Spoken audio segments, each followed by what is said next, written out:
Bien, alumnos, buenos días. Buenos días, doctora. Buenos días con todos. Vamos a iniciar la exposición del día de hoy. Hoy vamos a hablar acerca de cáncer de pulmón. Bien, ya somos son 10 integrantes, así que voy a iniciar para no retrasarnos. Posteriormente cada uno va a hacer sus prácticas con sus docentes, así que vamos a inicializar. ¿Ya? A ver. Bien. Con respecto a los objetivos, con respecto a cáncer de pulmón, lo principal es poder conocer cuáles son las características epidemiológicas del cáncer de pulmón.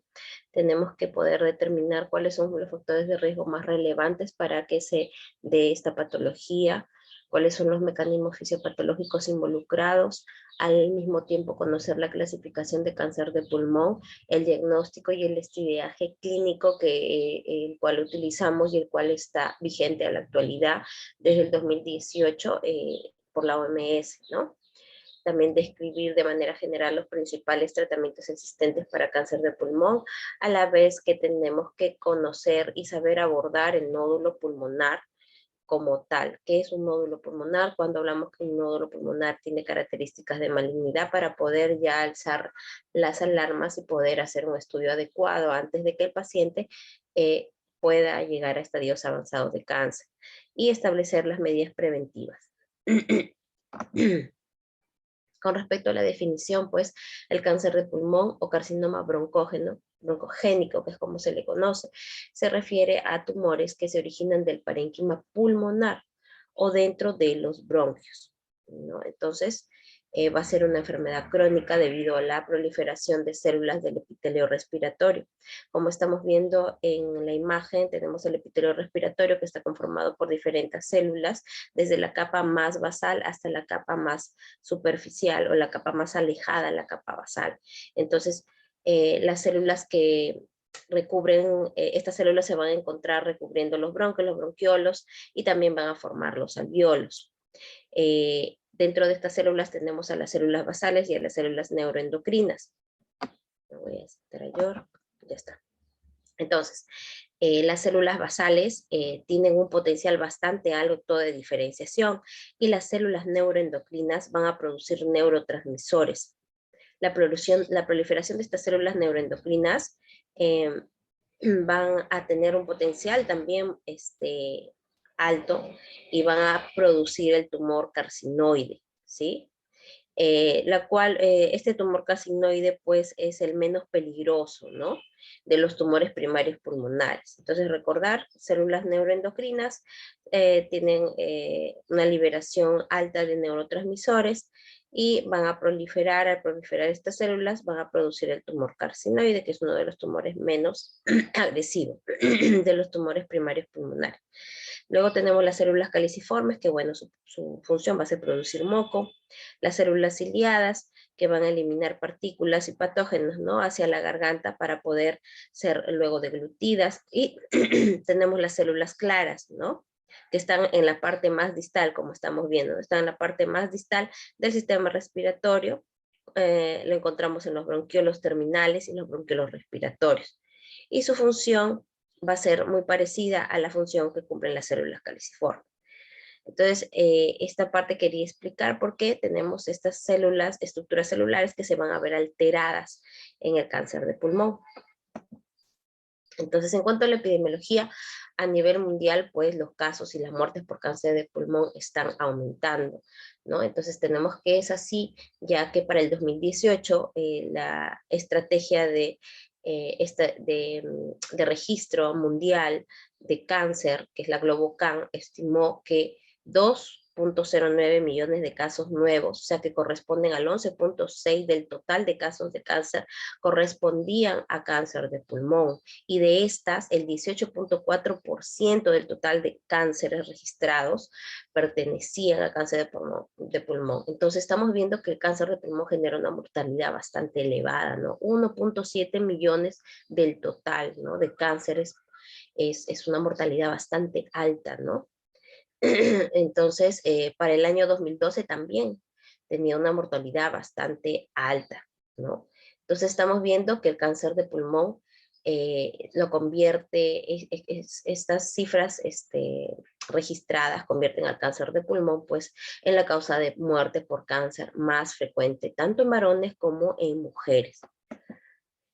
Esto vemos acá el registro ya para de la misma GloboCan, ¿no? Diciembre del año pasado, que estamos viendo que el número de casos registrados de cáncer de pulmón en ambos sexos, ¿no? Y en todas las edades, vemos que del total de cánceres registrados, el cáncer de pulmón tuvo una incidencia del 11.4%, o sea, tiene una incidencia bastante alta, ¿no? Seguido del cáncer de mama. Entonces, estamos viendo que es un cáncer que tiene bastante incidencia a nivel mundial. Luego tenemos, voy a aceptar a Diana, ya, listo, ya está. Luego tenemos en el segundo gráfico, donde estamos viendo que el número de muertes, ¿no? En ambos sexos y edades diferentes, ¿no? Para el año 2020. Entonces estamos viendo acá de todos los tipos de cáncer, a diferencia de la incidencia que ocupa el cáncer de pulmón en segundo lugar, el cáncer de pulmón ocupa el primer lugar en mortalidad, ¿no? De todos los cánceres registrados, siendo una mortalidad del 18%, o sea, bastante alta, ¿no? Luego le siguen los cánceres del sistema gastrointestinal, luego tenemos de mama, luego de esófago, páncreas y próstata, ¿no? Y otros tipos de cánceres menores. Entonces estamos viendo que la mortalidad sigue siendo alta. En cuanto a la distribución por sexo, igual estamos viendo que en Asia es el continente que tiene mayores casos de cáncer de pulmón, de un total de todos los cánceres que ellos registran, el 59.6% pertenece a cáncer de pulmón. Imagínense, bastante elevado. En ambos sexos, pues también estamos viendo que se afecta, en Asia el 61.9% tiene mayor predominancia, pues, en varones, ¿no? Y ¿cuál es la prevalencia? En 5 años, en ambos sexos estamos viendo que la prevalencia en 5 años también es mucho mayor en Asia, ¿no? Bastante mortalidad, bastante incidencia, bastante prevalencia en este continente asiático.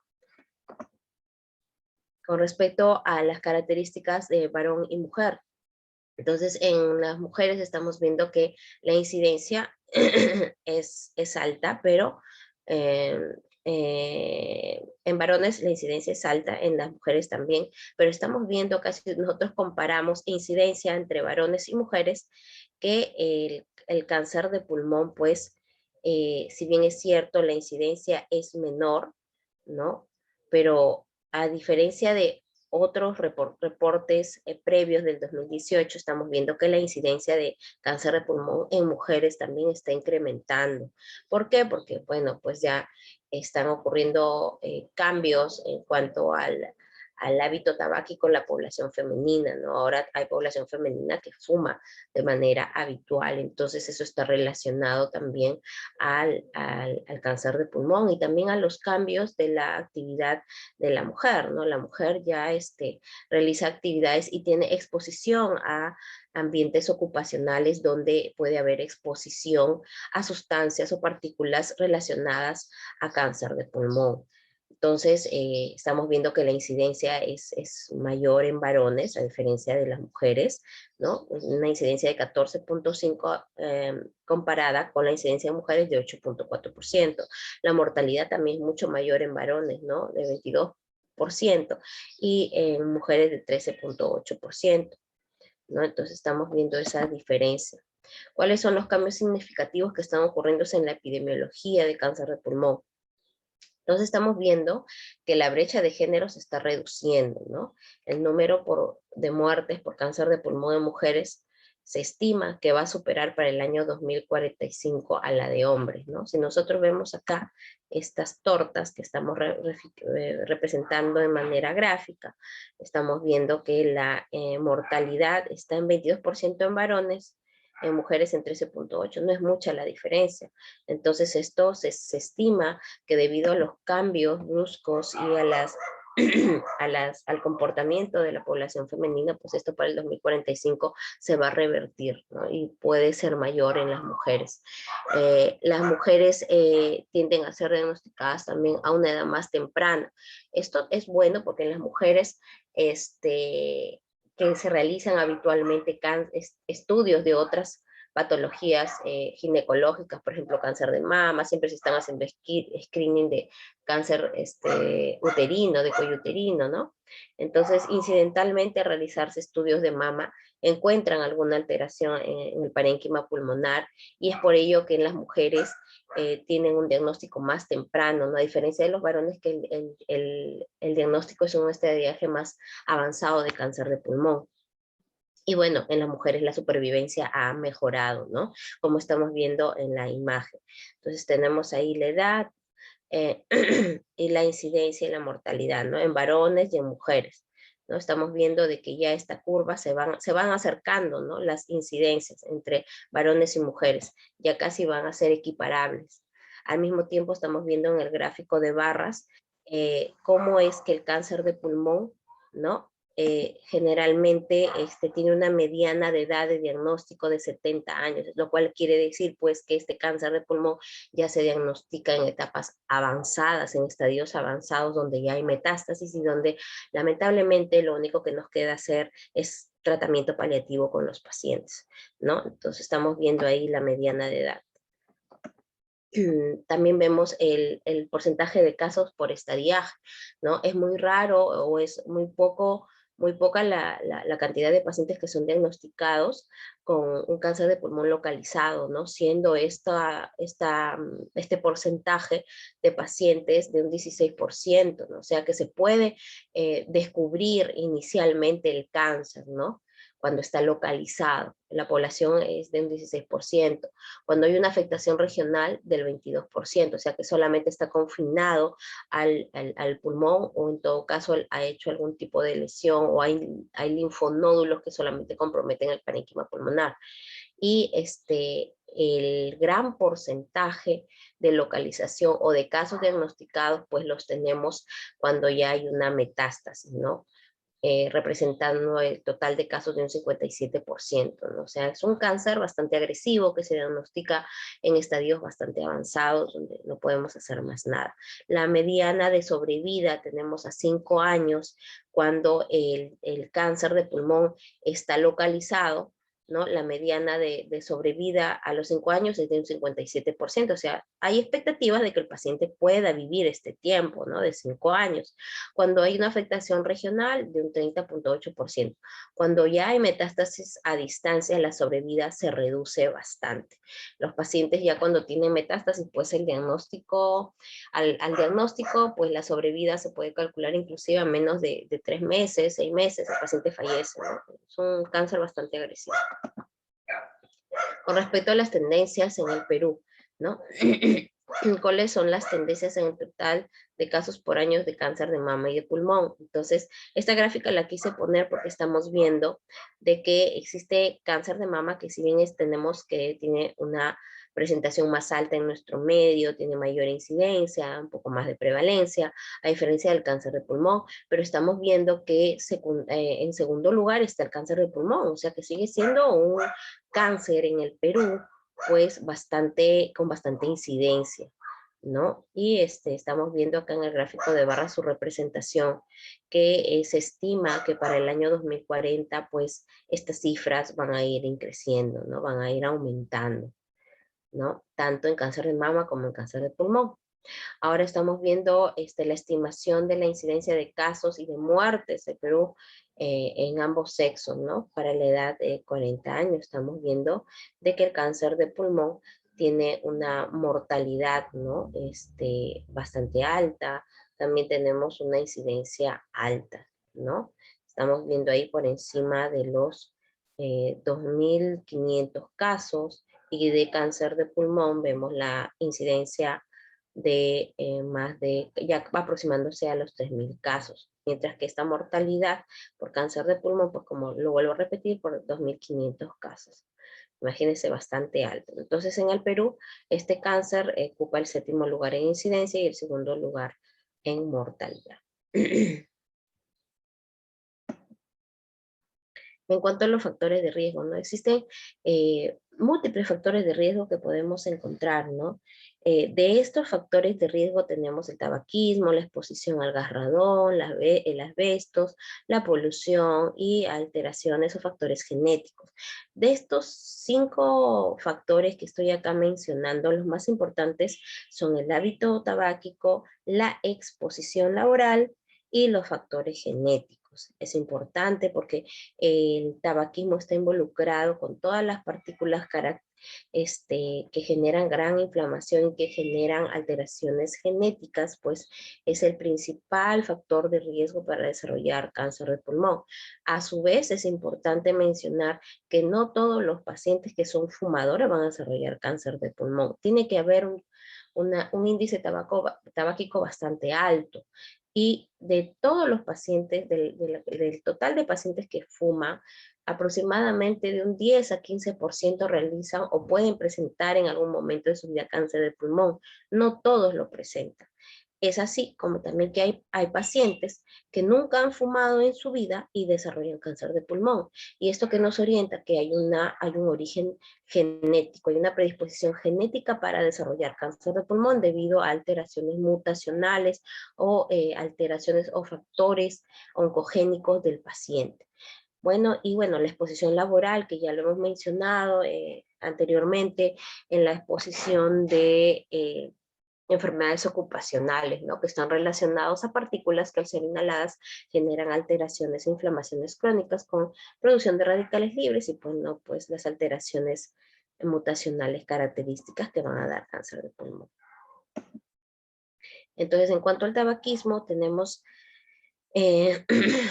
para el 1939 recién se asoció al tabaquismo como factor de riesgo y como el origen, el que origina, pues, ¿no? El cáncer de pulmón. En 1964 ya se reconoció como principal causa de cáncer de pulmón. Entonces es importante saber de que el humo del cigarro contiene alrededor de 5.000 sustancias químicas, ¿no? Más de 5.000 sustancias. Pero de estas 5.000 sustancias, ¿no? 70 son las que pueden causar cáncer de pulmón y son las que están especificadas en la imagen, ¿no? Tenemos el cianuro, la acetona, el cadmio, todas estas partículas son las que están relacionadas directamente a la producción y a la aparición de cáncer de pulmón. ¿No? Que cuando ingresan al pulmón y se diseminan, cuando estas partículas ingresan al pulmón se van a diseminar por todo el cuerpo, ¿no? Y esas sustancias son las que van a generar alteraciones y mutaciones.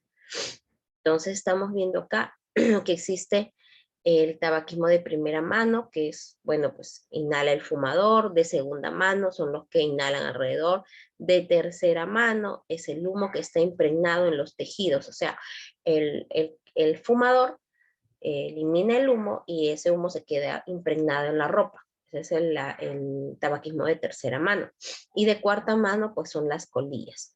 La fórmula que estoy representando en la parte inferior, que es el número de paquetes año, nos sirve para ver si el paciente es un fumador pesado, ¿no? Entonces, estamos hablando del número de cigarrillos día por el número de años que el paciente lleva fumando sobre 20. Esta fórmula se utiliza más en el contexto de pacientes que tienen EPOC, porque recordemos que el humo del cigarro está relacionado con la aparición de esta enfermedad, pero en el contexto de pacientes con cáncer de pulmón nos permite saber si el paciente es un fumador pesado y si tiene factores de riesgo, no solamente para EPOC, sino para más adelante el desarrollo de cáncer de pulmón. ¿Cuáles son otros carcinógenos pulmonares relacionados a cáncer de pulmón? Bueno, tenemos parte del humo del cigarrillo, el radón, el arsénico, el asbestos, el cadmio, el plomo, el níquel, el cromo, aceites minerales, todo aromáticos, alquitrán, el hollín, insecticidas inclusive. Entonces, estos son otros agentes relacionados con la aparición de esta enfermedad. Y bueno, los factores genéticos, ¿no? Entonces, había mencionado que existen muchos fumadores que no van a desarrollar cáncer de pulmón, ¿no? Y paradójicamente algunos no fumadores sí lo hacen. ¿no? Y esto está en relación a alteraciones genéticas, ¿no? A predisposición genética. Quiere decir que hay algún tipo de estirpe celular en la cual va a generar de alguna forma una alteración mutacional y pues va a producir el desarrollo de cáncer de pulmón. De tal manera que esto nos podría explicar por qué hay jóvenes o hay pacientes que desarrollan cáncer de pulmón y nunca han fumado, no tienen ningún factor de riesgo, inclusive ocupacional, ¿no? En cuanto a la fisiopatología, pues estamos viendo acá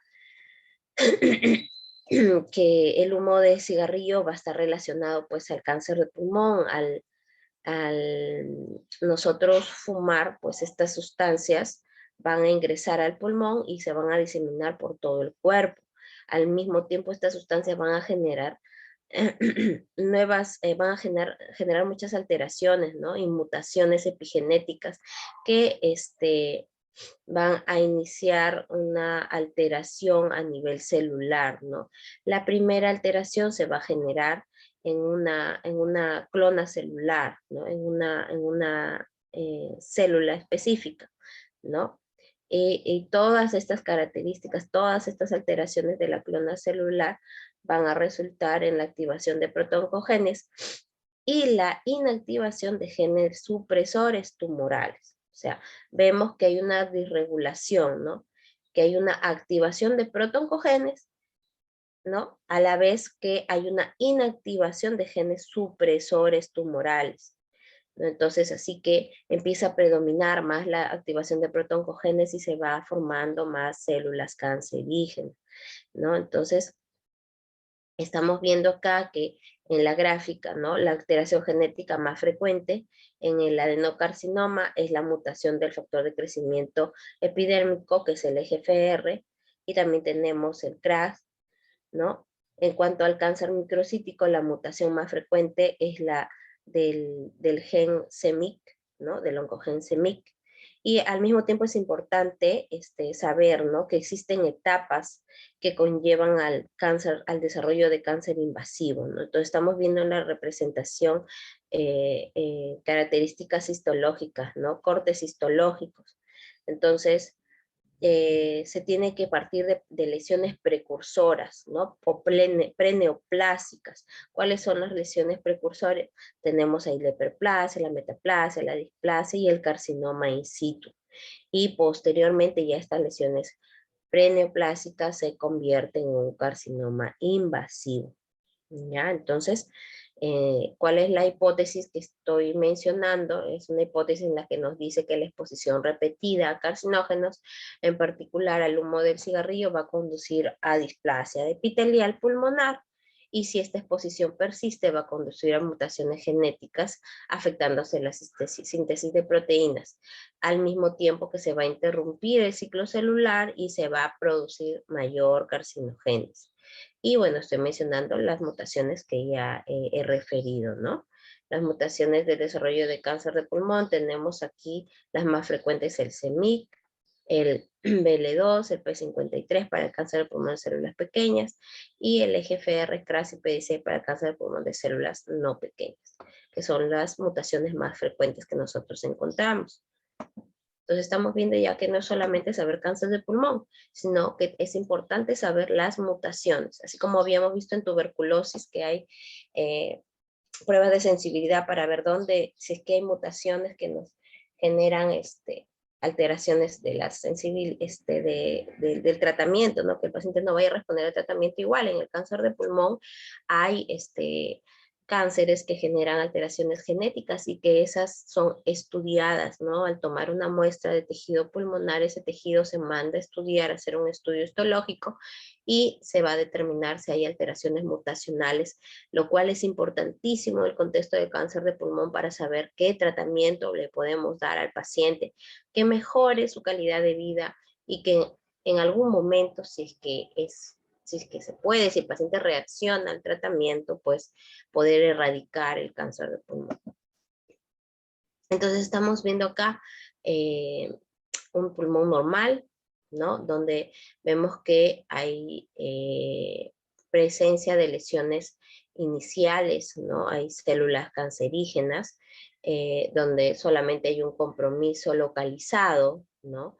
Luego tenemos ya que se va a producir una alteración metabólica, ¿no? Una alteración del metabolismo celular, ¿no? Entonces, al producirse esta alteración metabólica, las células tumorales lo que van a hacer es reprogramar su metabolismo. Ellas solitas van a reprogramar su metabolismo energético, ¿no? Para cubrir sus demandas, ¿no? Y esto lo que va a hacer es que aumente la glicólisis aerobia y va a producir, pues, de que se produzcan, va a producir a las células malignas mayor ventaja, ¿no? De proliferación, o sea, mayor ventaja para que sigan proliferando al generarse, pues, en este momento células o ricas fuentes energéticas, ¿no? Entonces se producen ricas fuentes energéticas como el ATP, al reprogramar ellas mismas su metabolismo, y eso va a hacer de que ellas sigan proliferando, proliferando y proliferando, ¿no? Entonces estamos viendo que al aumentar la glicólisis, aumenta la ventaja proliferativa en la célula maligna, ¿sí? Entonces también vemos que ya cuando hay progresión, ¿no? Al sobrepasar ya estos requerimientos metabólicos, se va a favorecer las mutaciones, ¿no? Se va a favorecer ya la presencia de mutaciones. Entonces, va a haber una alteración, ¿no? De los supresores tumorales y oncogenes. Entonces, esta teoría nos explica, pues, que la misma célula cancerígena altera el metabolismo y lo que va a hacer al final es un aumento de glicólisis con aumento de proliferación de células malignas y una disminución de los supresores tumorales, generando mayor disfunción y citotoxicidad. La clasificación, tenemos aquí la clasificación de los tipos de cáncer de pulmón. He querido más abordar en cuanto a la clasificación de células pequeñas y células no pequeñas, para no abordar todos los tipos de cáncer de pulmón, porque son varios.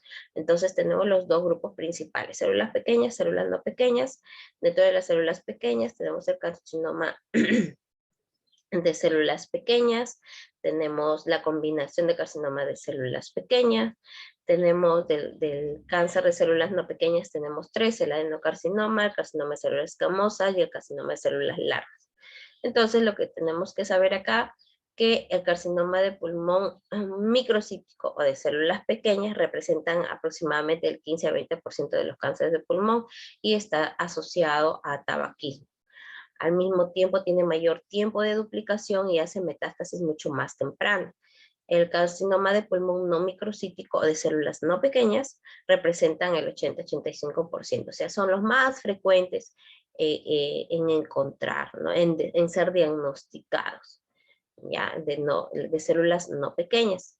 Y de estos, pues vemos que el adenocarcinoma es el más frecuente, con una representación o una incidencia de 37-47% del total de cánceres. Luego le sigue el carcinoma de células grandes y finalmente el carcinoma epidermoide de células escamosas. Es importante para nosotros saber la caracterización histológica del tumor. Es importantísimo para poder nosotros determinar cuál va a ser el pronóstico de nuestro paciente y también poder dar un tratamiento adecuado. Entonces tenemos acá la histología del cáncer de pulmón. Vemos que el cáncer de pulmón de células no pequeñas representa un 85%, de células pequeñas un 15%, y de esta, la histología de células no pequeñas, tenemos que tenemos el carcinoma de células escamosas, células no escamosas y otros, ¿no? Y tenemos el perfil mutacional más frecuente de este carcinoma de células, de este grupo, ¿no? De cáncer de pulmón de células no pequeñas. Entonces, el perfil mutacional más frecuente estamos viendo aquí que es el EGFR, ¿no? De un 17% y otros no identificados en un 32%, ¿sí? Entonces estamos viendo que la mutación más frecuente para el cáncer de pulmón de células no pequeñas es la mutación por EGFR.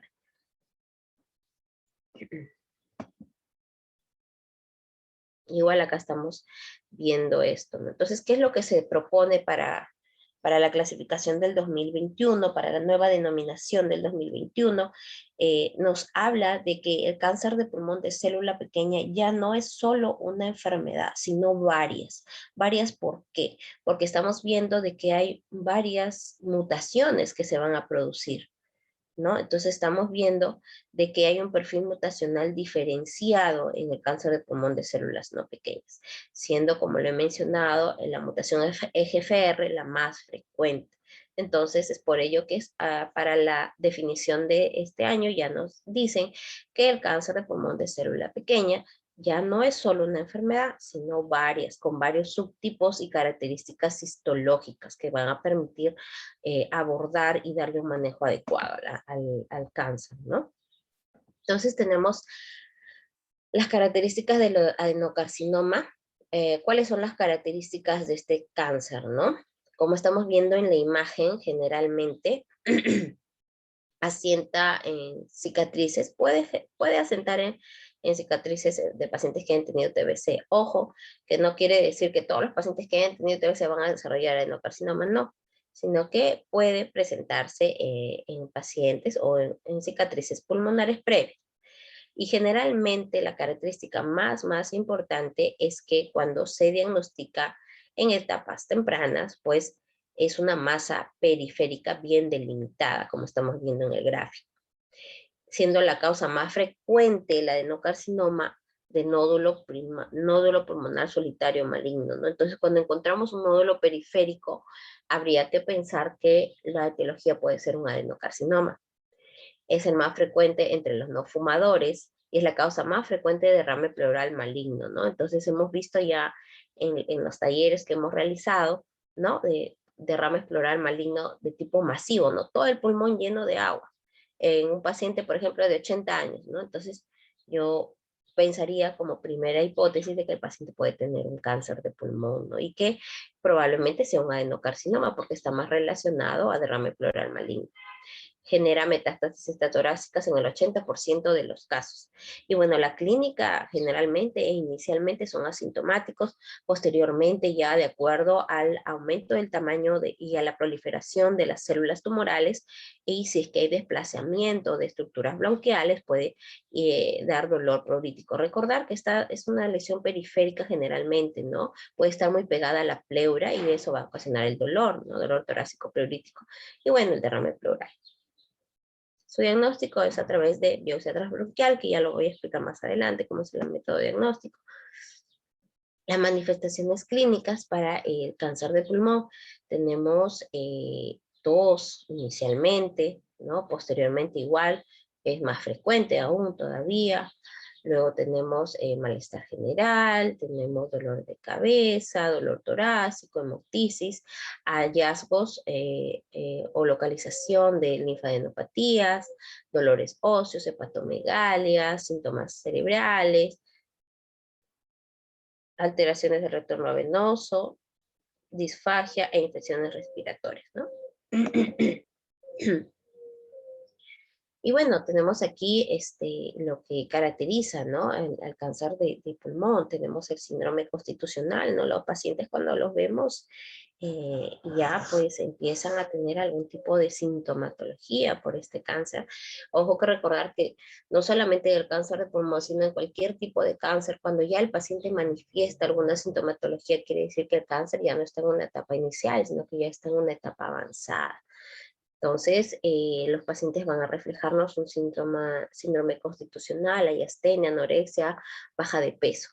En cuanto a las manifestaciones locales, ¿quiénes nos dan manifestaciones locales? Tenemos acá los tumores de origen central y a los tumores periféricos, como hemos mencionado, ¿no? ¿Cuáles son los tumores generalmente centrales? Tenemos el carcinoma microcítico y el carcinoma epidermoide.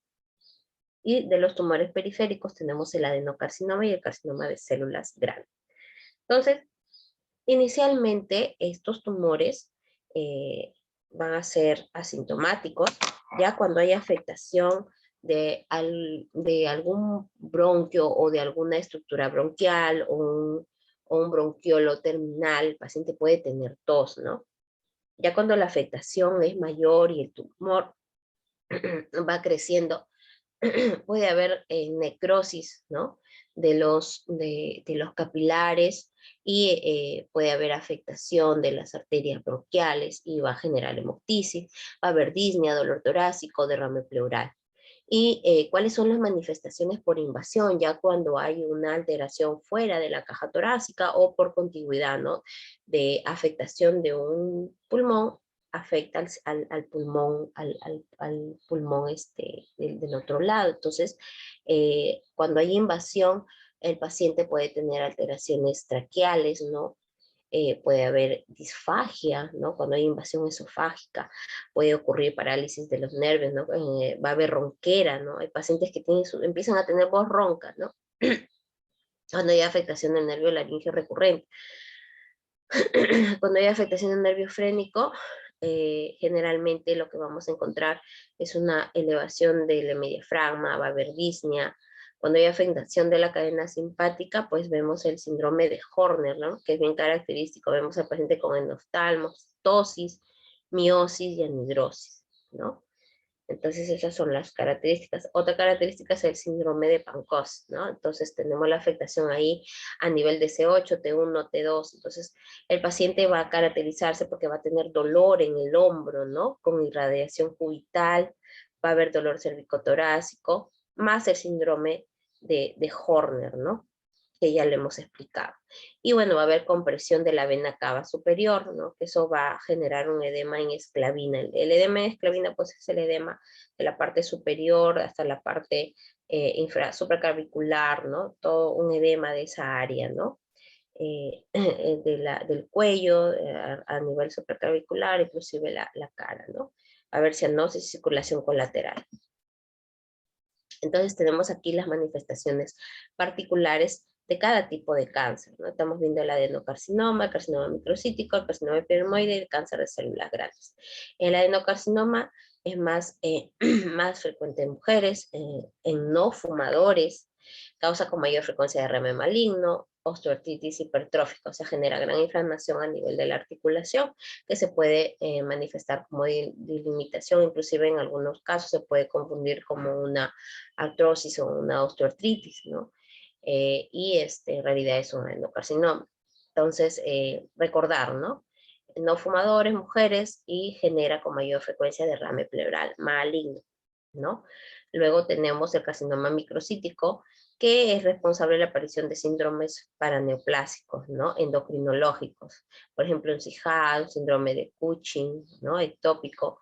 También va a generar síndrome de vena cava superior, el síndrome de Eaton-Lambert. El 95% de estos cánceres ya realizan metástasis, ¿no? Cuando se hace el diagnóstico. Luego tenemos el carcinoma epidermoide, tiene mayor tendencia a cavitarse, o sea, del nódulo pulmonar se cavita, ¿no? Ustedes lo ven como una caverna. Se da más frecuentemente en fumadores, hay síndrome de Pankos, hay síndrome del aparato hormonal, que es lo característico también. Y estos cánceres tienen un mejor pronóstico. El cáncer de células grandes es el segundo en cavitarse y va a estar relacionado a ginecomastia.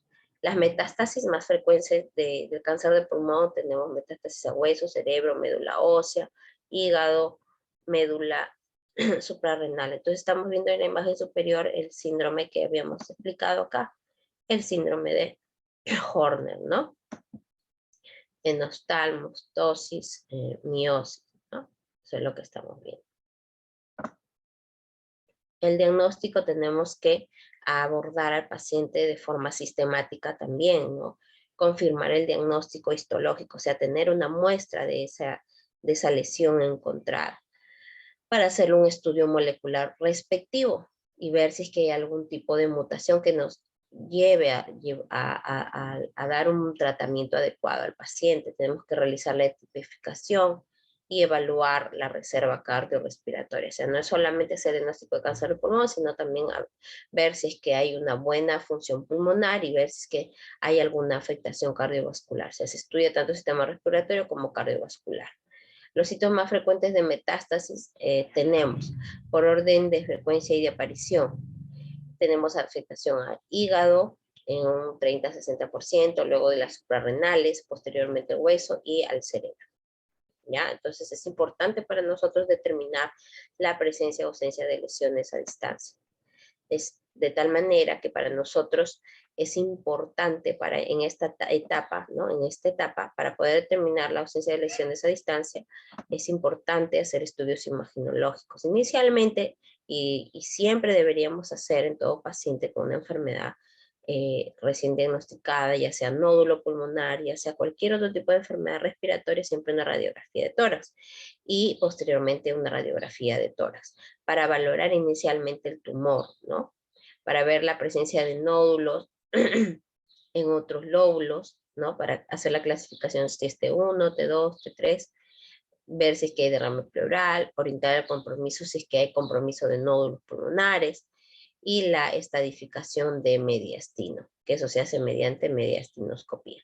El PET-CT es importantísimo, esa es una tomografía computarizada con emisión de positrones que consiste en la administración de glucosa, ¿no? de un componente importante, ¿no? Para al paciente se le inyecta esta sustancia y bueno, pues las células cancerígenas que tienen un metabolismo bastante incrementado tienen afinidad por este medio que se inyecta al paciente al realizarse la tomografía por emisión de positrones, de tal manera que cuando vemos al PET, vemos que aparece una imagen como si fuera un sol, ¿no? Porque las células tumorales captan esta sustancia que es la FDG, ¿no? Entonces tiene una sensibilidad muy, muy alta, el 90%, con un valor predictivo negativo del 95% y un valor predictivo positivo del 85%, ¿no? Una efectividad del 81%.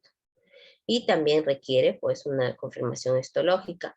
Posteriormente contamos con más estudios, la broncoscopía, que es el estudio importantísimo para nosotros. Una vez que encontramos una lesión, una masa pulmonar, ingresar a la vía respiratoria hacia el lugar donde se encuentra la lesión, tomar la muestra y mandarlo al estudio anatomopatológico. El EBUS, que es la la videoendoscopía, ¿no? Guiada por ultrasonografía. O sea, hacemos una endoscopía y a la vez hacemos ecografía, ¿no? Es importante para nosotros para hacer un estadiaje también, para ver y valorar la presencia de nódulos mediastinales. Y la mediastinoscopía, que es el estándar, ¿no? Es el gol estándar para ver si es que hay alteración de mediastino, ¿no? Y eso también nos va a permitir hacer una estadificación correcta. Luego tenemos aquí en estas imágenes cómo es que hacemos el diagnóstico, ¿no? Tenemos que para el diagnóstico hacemos una bioquímica general, donde al paciente le hacemos un hemograma, función renal, función hepática, estudio de electrolitos, de reactantes de inflamación como el LDH, tenemos acá el análisis histopatológico, tenemos el método acá de la biopsia, que es el EBUS, que es la videobroncoscopía, guiado con ultrasonografía. Esto es importantísimo para el caso de tumores que son de origen central, ¿no? Si es que el tumor es muy central, ingresamos, localizamos la lesión y tomamos la muestra respectiva. Nos va a permitir también el método de biopsia. Hay un método que utilizamos, ¿no? Que es la punción con aguja fina, guiada por tomografía. O sea, le estamos haciendo al paciente la tomografía, pero nosotros nos estamos guiando de esa imagen para poder hacer la aspiración con una aguja fina y tomar la muestra del tumor, ¿no? Esto es importante en caso de tumores periféricos, porque, ojo, el tumor está muy, muy periférico, ¿no? Muy fuera acercándose a la pared pleural, a la pleura. Entonces, me permite hacer esta biopsia guiada o biopsia con aguja fina. Pero cuando es muy central, utilizamos el EBUS, ¿ya? Esto es importante. El método de biopsia, utilizamos el método de biopsia de acuerdo a la característica y a la ubicación del nódulo o de la lesión. Si es central, EBUS; si es que es periférico, biopsia guiada o biopsia con aguja fina, ¿ya? Los análisis imagenológicos, bueno, pues ya tenemos la radiografía de tórax para ver si es que hay alteraciones del hilio, si hay nódulos, el signo de la S de Golden, que es un signo bien característico también para poder identificar, ¿no? La presencia de una masa, ¿no? Como estamos viendo acá en la radiografía, ¿no? Vemos la presencia de una masa a nivel iliar, ¿no? Y que va a obstruir, que está obstruyendo el bronquio lobar, ¿no? El bronquio superior, ¿no? Esto va generando así una telectasia parcial, o lobar, o lobar, ¿no? O total, ¿no? Del lóbulo superior derecho. Entonces estamos viendo ahí pues que hay una masa a nivel iliar que va a obstruir el bronquio lobar y va a generar una telectasia parcial o total, ¿no? Del lóbulo superior derecho, es lo que estamos viendo, ¿no? Y tracciona hacia arriba, ¿no? La cisura menor. La cisura menor se sube, ¿no? Se está traccionando y forma la primera parte de la S. Y la otra parte de la S la forma pues la lesión, ¿no? La masa que se encuentra contenida en el líquido, ¿no? Ese es el signo de la S de Golgi. Y vemos el otro estudio imagenológico, es la tomografía, que para hacer estadiaje tendría que ser una tomografía contrastada de tórax, abdomen, pelvis, cerebral, una tomografía completa, ¿no? Para ver el estadiaje y ver si es que hay componentes o afectaciones en otros órganos vecinos, ¿no? La mediastinoscopía, la broncoscopía, lo que ya había mencionado, la toracoscopía en el caso pues, de que necesiten una intervención quirúrgica para saber el tipo histológico. Importantísimo, una vez tomada la biopsia, llevar esta muestra a estudio histológico e inmunohistoquímica. La inmunohistoquímica es el estudio que nos permite valorar qué célula tiene, qué característica o peculiaridad tiene la célula y nos va a permitir hacer la identificación y el perfil mutacional que tienen esa célula. Entonces, en resumen, tenemos la biopsia, el análisis de biomarcadores, o sea, si es que hay mutaciones, ¿sí? Es importantísimo, y el estudio de imágenes para poder definir el estadio. Entonces tenemos cáncer de pulmón de célula pequeña, de célula no pequeña. Tenemos que tomar una biopsia, se hace estudio histológico, ese estudio histológico pasa pruebas moleculares para ver si es que hay mutaciones, sobre todo de GFR, ALK, ROS1 y PDL1, y ya posteriormente tenemos que hacer un estudio funcional del paciente. Ya sabemos que tenemos que saber la reserva cardiorrespiratoria que tenga, tengo que valorar sus comorbilidades, tengo que ver si las preferencias al tratamiento que va a tener el paciente y si es que el paciente tiene acceso o no a ese tratamiento. En cuanto al diagnóstico diferencial, de cáncer de pulmón tenemos la neumonía bacterial, la bronquitis, los tumores carcinoides de pulmón, la neumonía por micoplasma, derrame pleural, neumotórax, cáncer de pulmón de células pequeñas, síndrome de vena cava superior, la tuberculosis y la neumonía viral. Esos son los diagnósticos. Y bueno, en fin, hay un montón de diagnósticos diferenciales más. Entonces es importante hacer el estadiaje del cáncer de pulmón para saber ante qué paciente estoy yo tratando o qué paciente voy a tratar, si es que el paciente tiene un pronóstico bueno o un pronóstico malo, porque hacer el estadiaje nos sirve para nosotros saber la sobrevida que va a tener el paciente. Recordar que el cáncer de pulmón lamentablemente tiene una sobrevida muy corta, a los 5 años, ¿no? Como hemos visto, mientras más avanzado sea el estadiaje, la sobrevida se acorta, ¿no? Se acorta. Entonces estamos viendo acá la localización. Esta clasificación es la que está vigente hasta ahora, dada por la OMS, dada en la clasificación del TNM. Esta es la última clasificación del año 2018. Entonces tenemos que abordar el tumor primario, tenemos que valorar la presencia de ganglios regionales y tenemos que valorar la presencia de metástasis distantes. Entonces en el T tenemos que valorar TX si hay tumor primario, si se puede evaluar o no.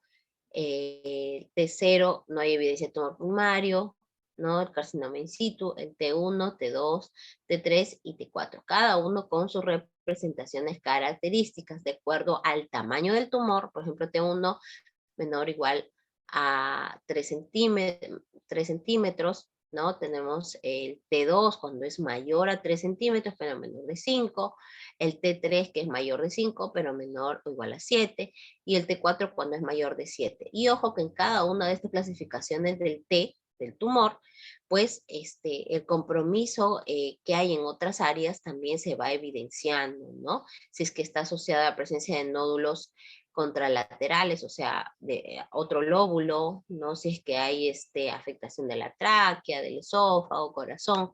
Entonces, todas estas tienen unas características. Ya sabemos, entonces, el tamaño y la invasión o la afectación que tenga en otras estructuras vecinas. El N, pues, nos va a conferir importancia para saber si es que hay afectación de ganglios regionales. Igual, se valora si es que hay metástasis de ganglios regionales, si hay afectación de ganglios peribronquiales, o iliares o intrapulmonares, si es que hay metástasis en ganglios mediastínicos, si hay metástasis en ganglios mediastínicos contralaterales. ¿Ya? A ver, un momento, muchachos, sí, esperemos.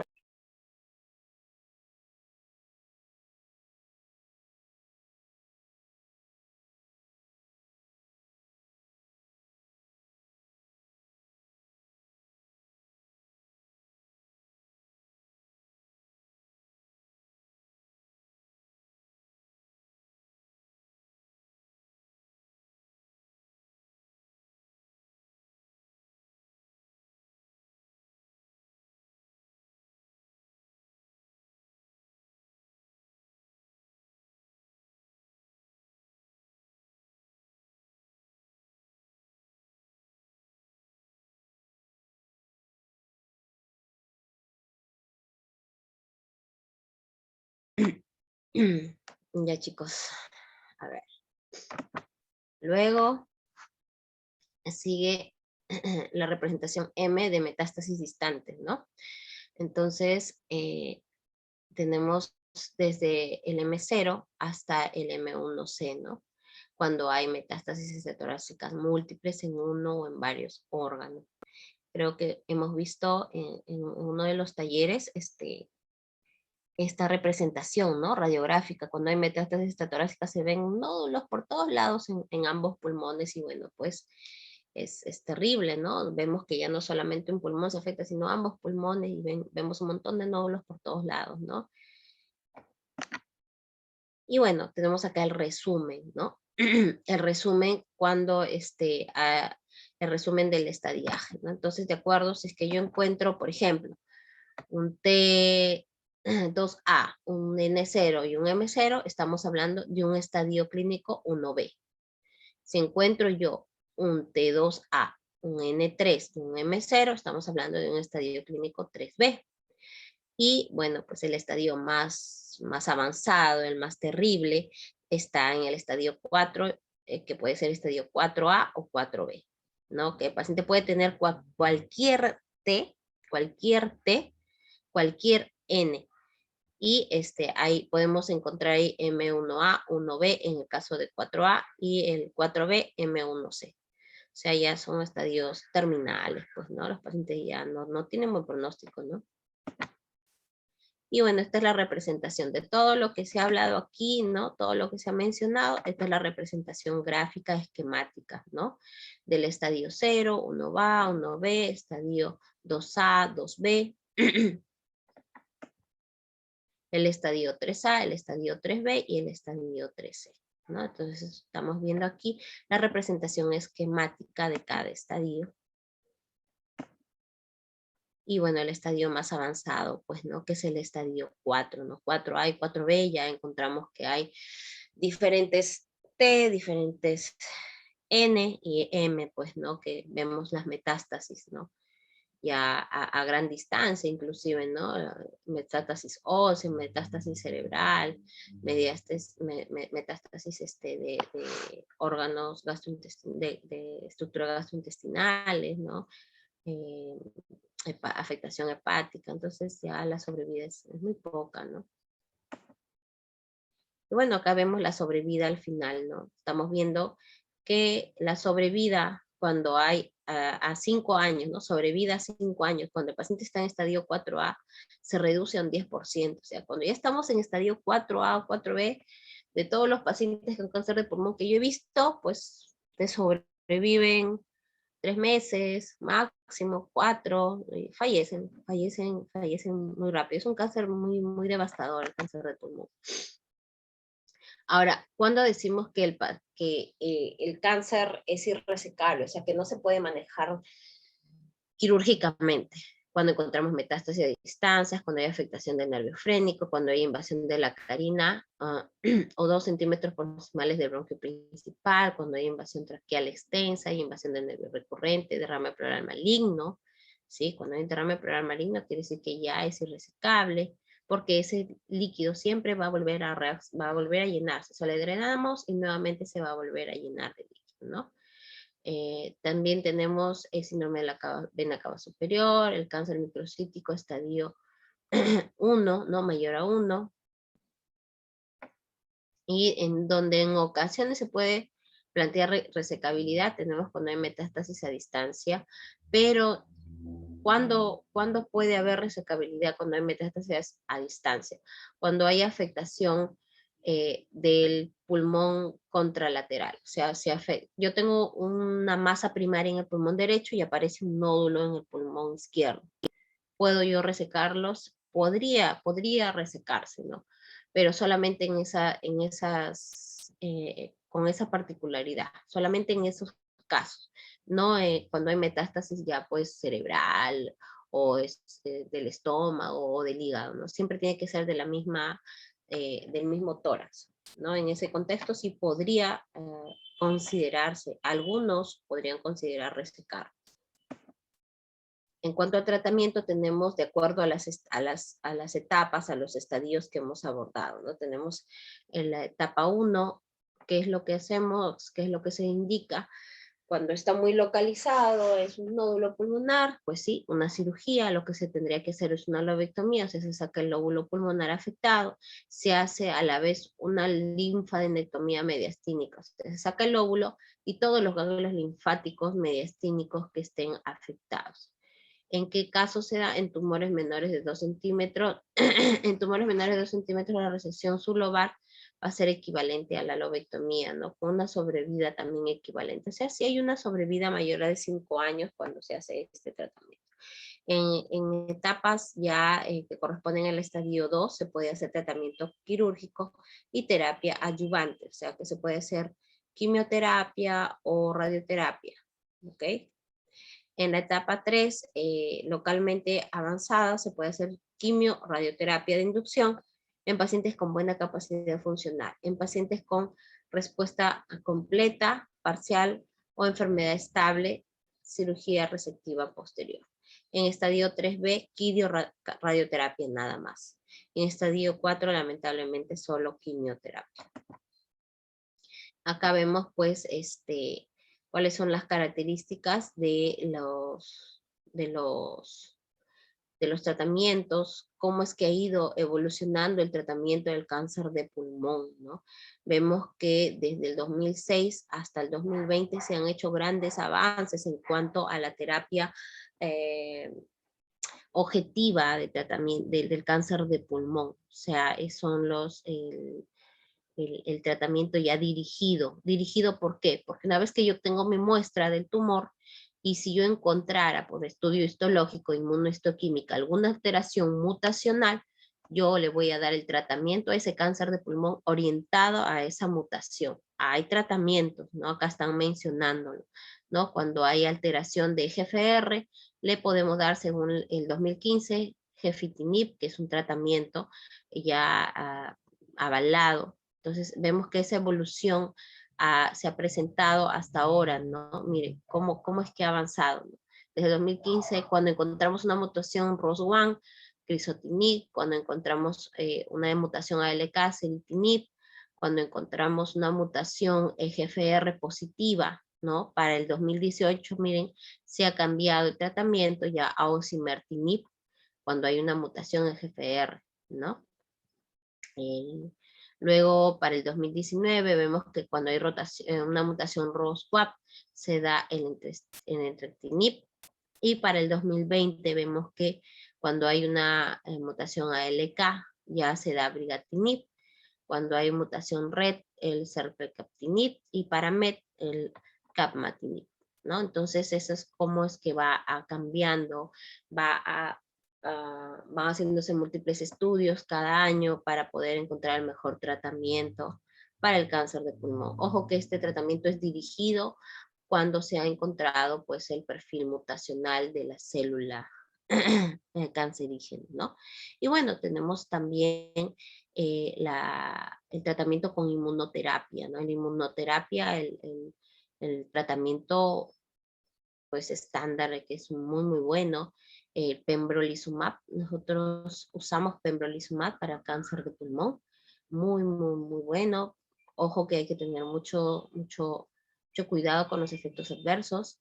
Eh, luego ya vemos como siempre se ha usado desde el 2016 pembrolizumab, 2017 pembrolizumab, 2018 pembrolizumab, 2019 pembrolizumab. O sea que es el tratamiento adecuado para inmunoterapia en cáncer de pulmón, pero cumple requisitos. No a todos se les va a dar pembrolizumab. Tiene que haber algunos requisitos. Y bueno, para el 2020 ya ha habido un cambio, ¿no? Entonces el tratamiento debe ser personalizado tomando en cuenta el estirpe, ¿no? El estirpe celular, el estirpe tumoral. Debe haber una personalización en cuanto al manejo del cáncer pulmón de célula no pequeña avanzada. Entonces tenemos la quimioterapia, ¿no? Eso es hasta el 2070, desde 1970 hasta la actualidad, pues se debe dar quimioterapia, ¿no? De acuerdo al tipo histológico y dependiendo del estadio clínico que se encuentre el paciente. Luego tenemos la terapia target, que es la terapia objetiva, ¿no? La terapia target se refiere a la terapia que se le da a la célula tumoral que tiene un perfil mutacional ya identificado. Y los inhibidores checkpoint, que es la inmunoterapia, que es lo actual, que es lo que se está dando hasta el momento, ¿no? Entonces, vamos a hablar acá, esto es el tratamiento ya dirigido de acuerdo al perfil mutacional de la célula cancerígena. Cuando hay EGFR, ¿qué tratamiento se le va a dar? Cuando hay mutación ALK, ¿cuál es el de elección? Cuando hay una mutación MET, HER2, ROS1, BRAF, RET, y en fin, una serie de mutaciones. O sea, estamos viendo que cáncer de pulmón ya no es solamente eso, ¿no? Son muchas enfermedades como nos han definido ya este año, no es solamente hablar de cáncer de pulmón, sino que hablar de muchas enfermedades en el contexto de las múltiples mutaciones que se generan, ¿no? En esta patología. Ahora es importantísimo hablar de inmunoterapia en el cáncer de pulmón. ¿A qué se refiere? ¿A qué se refiere? Vamos a mencionarlo. Entonces, vamos a ver que las células cancerígenas van a desarrollar dos tipos de mecanismos para poder evadir el sistema inmunitario. O sea, van a hacer de que el sistema inmunológico se vuelva ciego y no pueda reconocer a las células cancerígenas para poder destruirlas, ¿no? Entonces, ¿cuáles son? Va a evitar ser reconocido, estas células van a evitar ser reconocidas y van a producir al mismo tiempo sustancias inmunosupresoras, ¿no? Estos mecanismos de evasión que se mencionan, pues son los que han revolucionado el tratamiento y el enfoque de la inmunoterapia, la cual se está utilizando en el contexto de cáncer de pulmón. Entonces es un concepto bastante amplio que hace referencia a una serie de tratamientos que utilizan el sistema inmunológico del paciente. O sea, ya no es quimioterapia y radioterapia, sino que se estimula el sistema inmunológico para tratar diferentes tipos de enfermedades. De esta manera que se va a estimular el mismo sistema inmune del paciente para que éste sea capaz de reconocer las células cancerígenas y de destruirlas. A diferencia de los demás tratamientos, pues no, como he mencionado, la quimio y la radio, que actúan ya directamente sobre las células del tumor. Entonces, el sistema de inmunoterapia consiste en administrar un fármaco en el cual va a tener la función de estimular el sistema inmune para reconocer las células cancerígenas. Entonces tenemos acá los regímenes.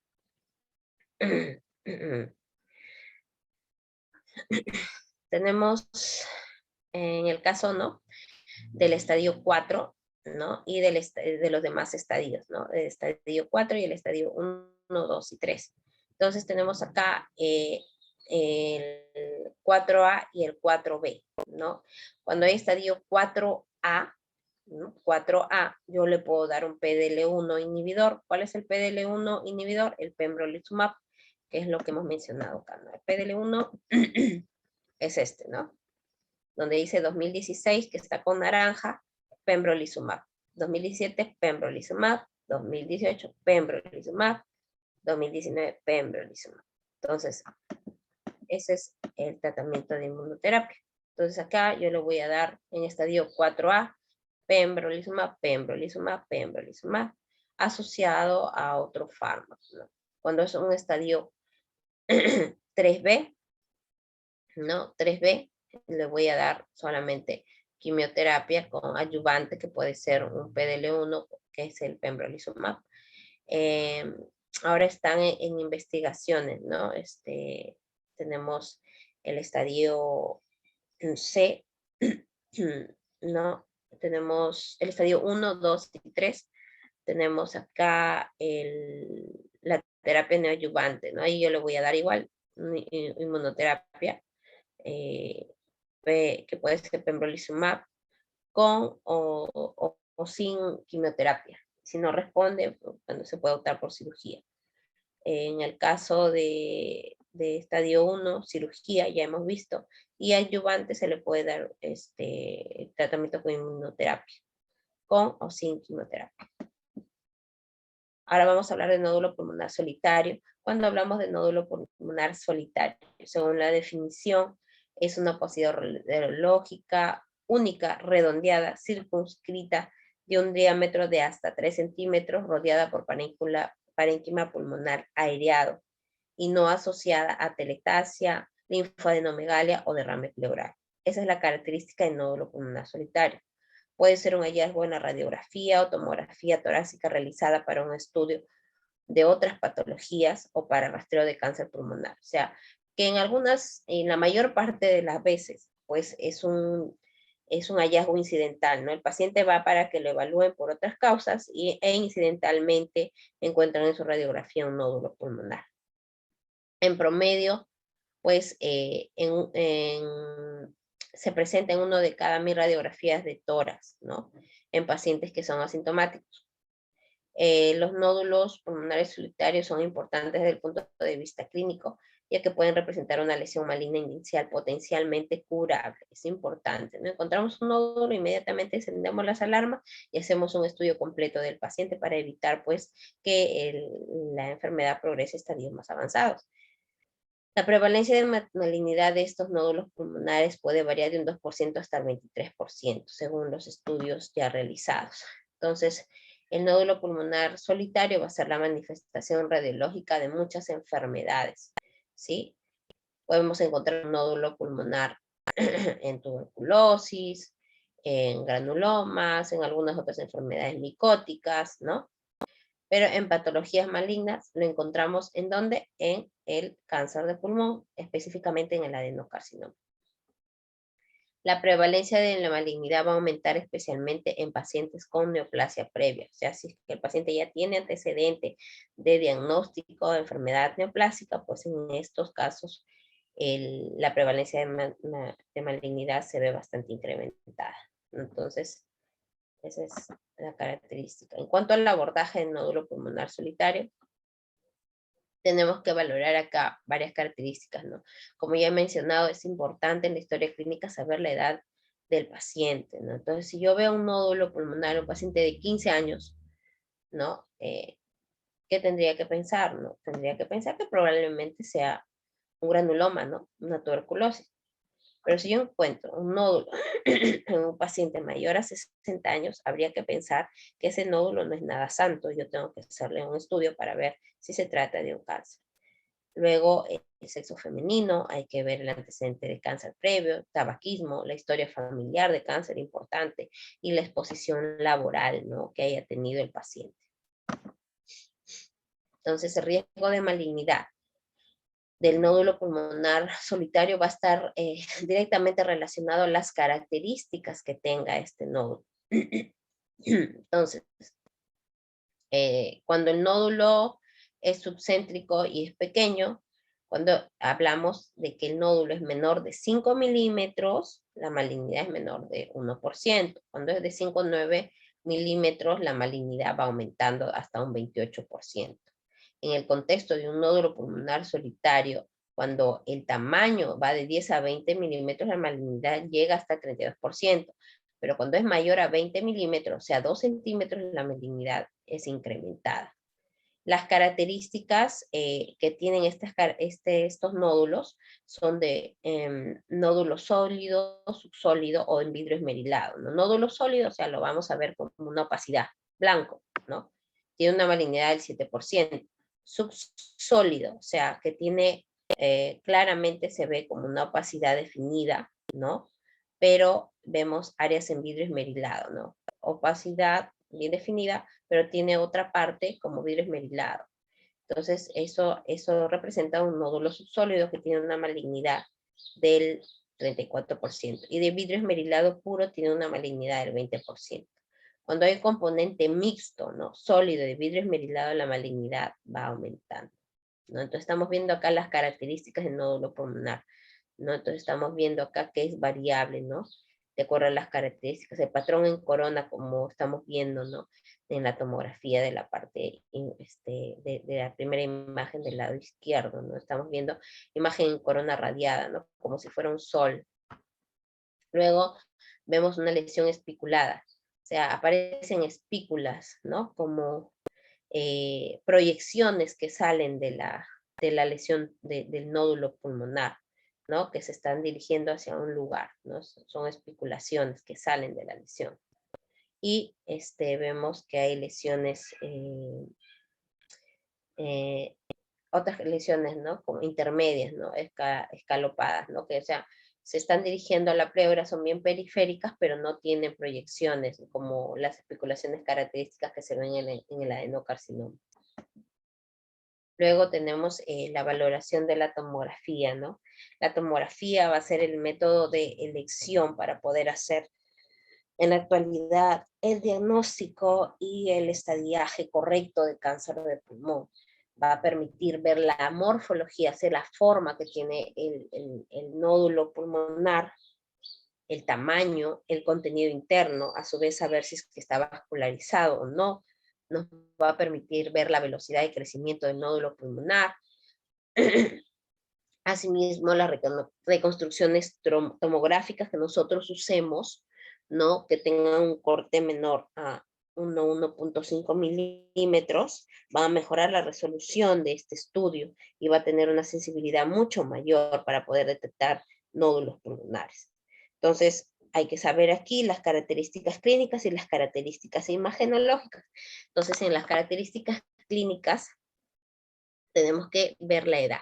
La probabilidad de que un nódulo pulmonar sea maligno va a aumentar, está directamente relacionada a la edad. O sea, si el paciente es mayor a 60 años, mayor probabilidad en un 50% de que sea maligno, ¿no? Y los factores de riesgo tenemos el tabaquismo, la exposición al asbesto, la historia familiar o antecedente de otra neoplasia.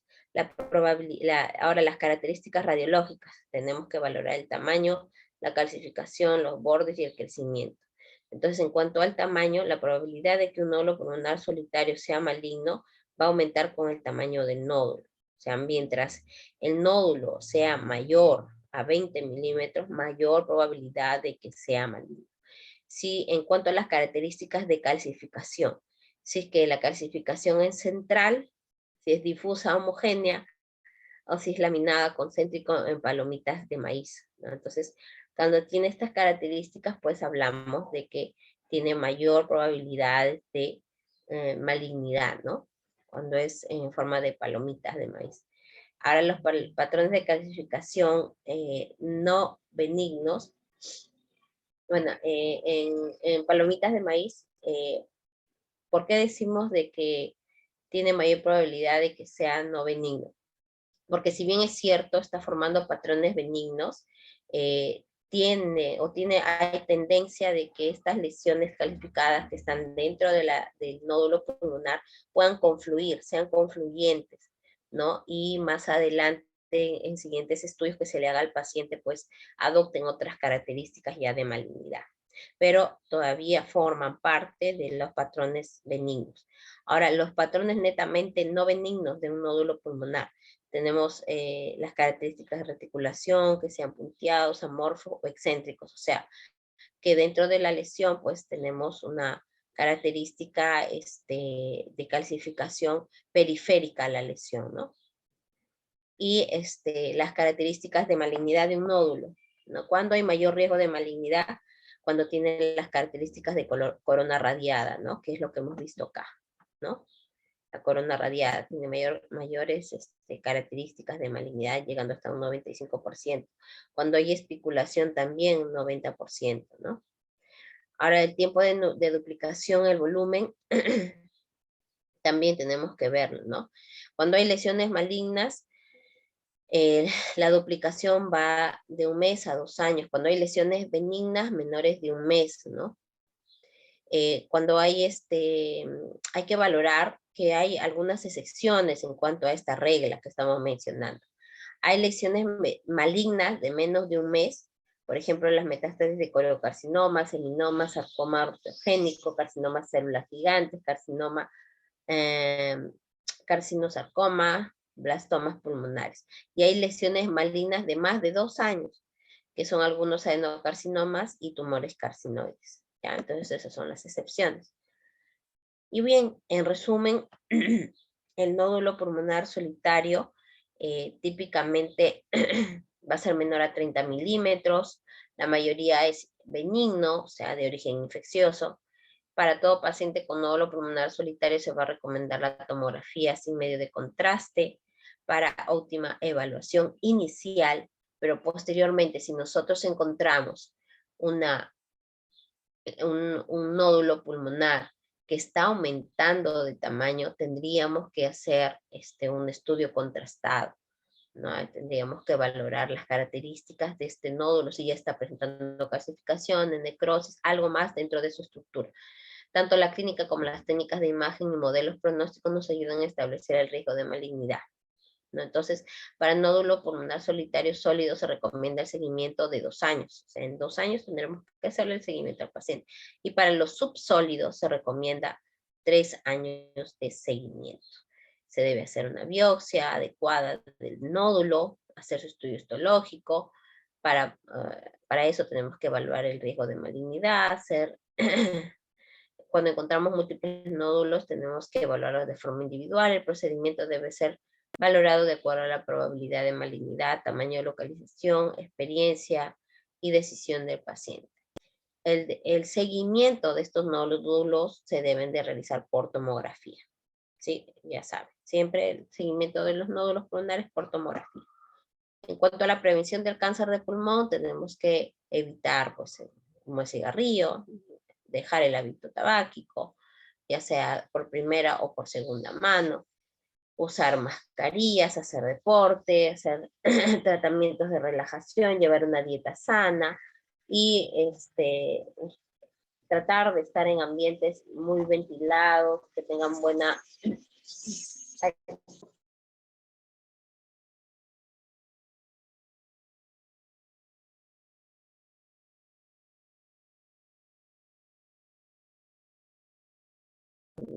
Entonces, nos habíamos quedado acá en esta parte, tener una dieta adecuada y estar en ambientes que tengan un buen sistema de purificación, o bien aireados, bien ventilados. Entonces, las conclusiones: el manejo correcto del paciente con cáncer de pulmón es multidisciplinario.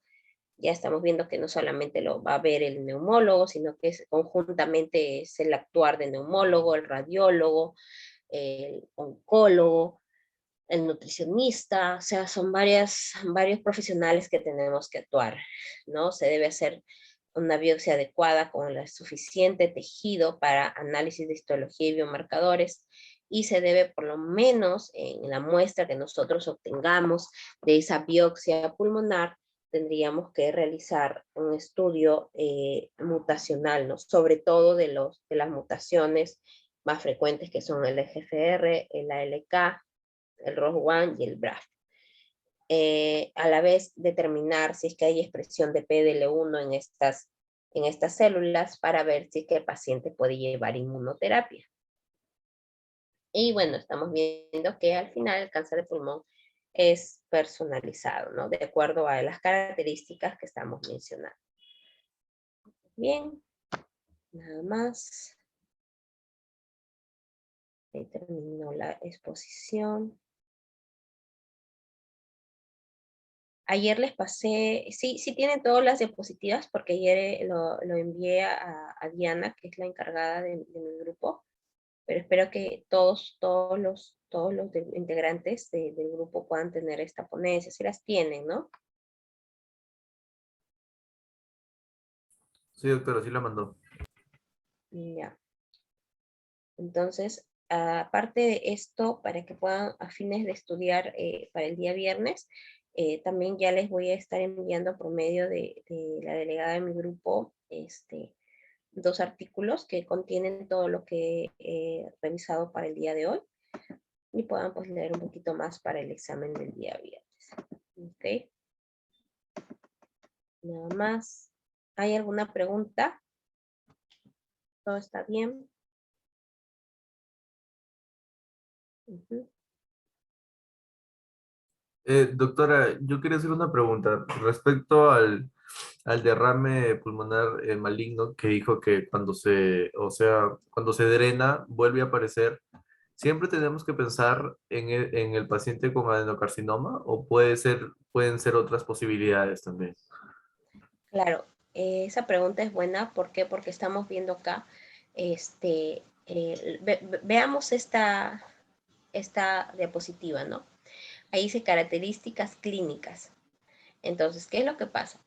En pacientes que tienen derrame pulmonar, ¿no? De origen incierto, tenemos que hacer estudio del líquido pleural, pero ojo que hay que tener en cuenta la edad, ¿no? Entonces, si tú me dices si es que el líquido lo sacamos, se vuelve a llenar, hay que ver el contexto de qué paciente estamos haciendo el estudio del líquido, ¿no? Si es un paciente joven, por ejemplo, 20 años, y el líquido vuelve a llenarse en el espacio pleural, hay que pensar que puede ser una tuberculosis pleural, que necesita hacerse estudio, ¿no? Pero si tú me hablas de un paciente de 80 años, el contexto ya cambia, ¿no? Entonces yo tendría que pensar ahí si orientarme a una patología neoplásica, ¿no? Entonces son 2 probabilidades, ¿no? Pero en el contexto de un paciente con factores de riesgo y de mayor edad y vuelve a llenarse ese líquido, hay que pensar en un cáncer de pulmón y que ese paciente necesita hacer un estudio, ¿no? Ok, doctora, gracias. Bien. Ángela nos tenía una consulta.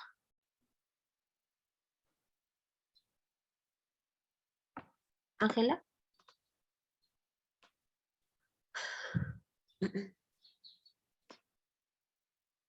¿Me escucha, doctora? Sí. Ya, entonces disculpe, tenía problemas con mi audio. Entonces, el tratamiento, todo se va a basar en cuanto al estadiaje que se le diagnostique al paciente, ¿no? Sí, Y entonces, en el primero tenemos cirugía y luego el tratamiento. Yo quería saber la quimioterapia, doctora. ¿Son todos los fármacos que nos mostró en cuanto de acuerdo al a la prueba molecular que se le realiza? Esos son en el siguiente que estaba en el cuadro pastel, que se dividía. ya. Esos son todos esos son todos los fármacos, son la quimioterapia que recibe, doctora. No, eso no es quimioterapia. Esto es tratamiento target, o sea, ese es el tratamiento dirigido para las mutaciones, ¿no? Se da un tratamiento dirigido al perfil mutacional del paciente. Por eso, cuando yo menciono acá, antes de explicar esta clasificación, ¿sí? Tenemos 3 partes, ¿no? Tenemos la quimioterapia, que está dirigida a las células cancerígenas en sí, sin necesidad, no es necesario que yo sepa el perfil mutacional, simplemente yo le doy quimioterapia con tal fármaco, ¿no? Pero yo no sé el perfil mutacional. Yo digo, es cáncer de pulmón, ya, para cáncer de pulmón se da tal quimioterapia y le damos el tratamiento. Pero lo otro es la terapia target. La terapia target quiere decir la terapia objetiva. O sea, objetiva, ¿por qué? Porque yo ya sé el perfil mutacional de mi paciente. Entonces, por ejemplo, en, en este círculo, en este pastel, estamos viendo los diferentes perfiles mutacionales que tiene el cáncer de pulmón. Entonces, si tiene un perfil ALK, yo le voy a dar una terapia target con, por ejemplo, crisotinib. ¿No? Crisotinib porque es el de elección para dar para este tipo de cáncer. ¿no? Por ejemplo, ah, para ver EGFR, ¿no? Para EGFR, que es la mutación más frecuente, yo le voy a dar gefitinib, ¿no? Le puedo dar gefitinib, le puedo dar erlotinib, afatinib, ¿no? De acuerdo al perfil mutacional que me haya salido, o sea, siempre y cuando me haya salido EGFR. O sea, tenemos estas opciones. De acuerdo al perfil mutacional que nos ha salido, yo le doy la terapia objetiva. Ya no es quimioterapia, es terapia target, terapia objetiva, de acuerdo al perfil mutacional. Eso es lo que quiero que entiendan, ¿no? Que es la terapia objetiva. A diferencia de la quimioterapia, que es un tratamiento, en fin, ¿no? A ciegas, ¿no? Yo le doy quimioterapia porque sé que es cáncer de pulmón y que para cáncer de pulmón se da tal quimioterapia, pero no es una terapia objetiva. Ah, ya. Ya, doctora, muchas gracias. Ajá, así es. Bien. Bueno, no hay otra pregunta. Es un tema muy bonito el cáncer de pulmón, pero es muy devastador para nuestros pacientes que lo tienen, la verdad. Es una enfermedad muy fea. Bien, entonces espero que haya quedado claro. Más o menos he tratado de resumir un poco porque cáncer de pulmón es un tema bastante amplio, pero he tratado de resumir para que ustedes puedan comprender la patología. ¿Ok? Ya les estoy alcanzando en el transcurso del día los artículos para que ustedes puedan revisar. Y nada más. Eso sería todo, chicos. Ok, doctora, muchas gracias. Muchas gracias, doctora. Hasta luego. Ya, hasta luego, chicos. Gracias, doctora. Hasta luego. Gracias, doctora, que tenga un buen día. Ya, Doctora, Muchas la gracias. resolución del caso clínico será a las 11 de la mañana, ¿verdad? sí, a las 11, por favor. Ya, está bien, doctora. Muchas gracias. Ya, hasta luego. Nos vemos. Hasta luego, doctora. Hasta luego. Hasta luego.